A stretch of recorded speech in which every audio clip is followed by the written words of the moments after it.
Eh, ini.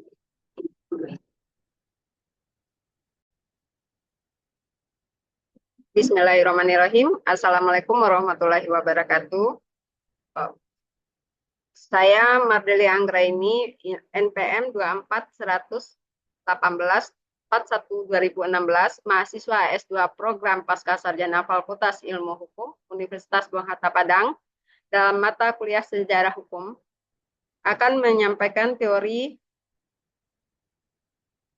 hukum sebagai pembentuk perubahan, di mana di sini tokohnya adalah Karl Marx.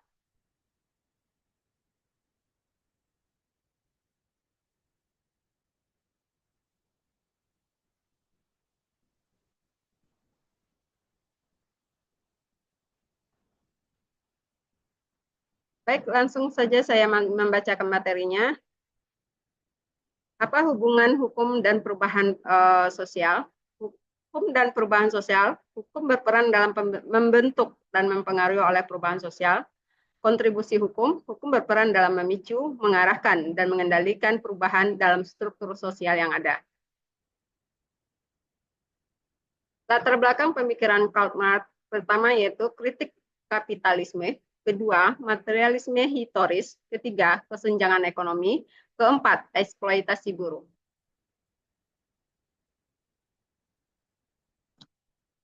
Pandangan Karl Marx tentang hukum yaitu hukum sebagai alat kelas penguasa. Maksudnya, hukum digunakan untuk mempertahankan status quo dan kepentingan kelas penguasa. Kemudian hukum sebagai refleksi ekonomi, di mana di sini Karl Marx menjelaskan hukum merupakan cerminan dari hubungan produksi dan struktur ekonomi. Hukum sebagai alat perubahan sosial. Pertama, Karl Marx mengungkap kesenjangan. Kesenjangan di sini maksudnya hukum dapat mengungkap ketidakadilan dan eksploitasi yang terjadi dalam masyarakat. Kemudian, hukum mendorong kesadaran. Di sini hukum dapat membangun kesadaran kelas dan mendorong perubahan sosial yang ada. Ketiga yaitu hukum mereformasi sistem. Maksudnya hukum dapat digunakan untuk mereformasi sistem hukum yang ada di sosial masyarakat. Contoh penerapan pemikiran Karl Marx dalam sejarah hukum bisa dilihat dari Revolusi Rusia, di mana hukum digunakan sebagai alat untuk menentang rezim Tsar dan membangun sistem sosialis. Kemudian bisa juga kita lihat dari Revolusi Cina, hukum digunakan untuk menentang imperialisme dan membangun republik sosialis. Kemudian hukum sebagai alat revolusi sosial.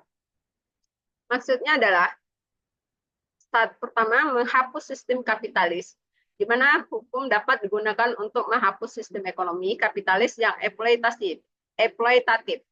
Kemudian, menurut Karl Marx, hukum membangun pembangunan sistem sosialis, di mana hukum dapat membangun sistem ekonomi sosialis yang berorientasi pada keadilan sosial.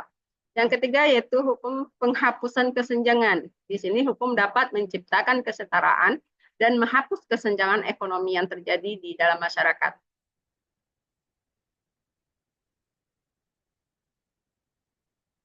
Kritik dan perdebatan atas pemikiran Karl Marx yang pertama itu menggunakan kekuatan, kritik tentang penggunaan kekerasan dan penindasan dalam merealisasikan perubahan, kemudian efisiensi dan kritik tentang kurangnya fokus efisiensi dan praktik dalam penegakan hukum.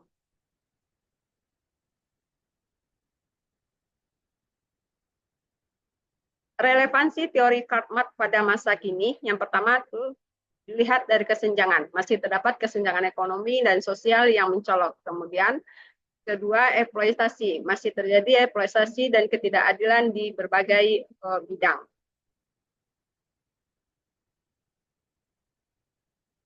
Kesimpulan pelajaran dari pemikiran Karl Marx ini, teori Karl Marx tentang hukum sebagai alat perubahan sosial masih relevan dan dapat memberikan inspirasi untuk membangun masyarakat yang lebih adil dan berkeadilan.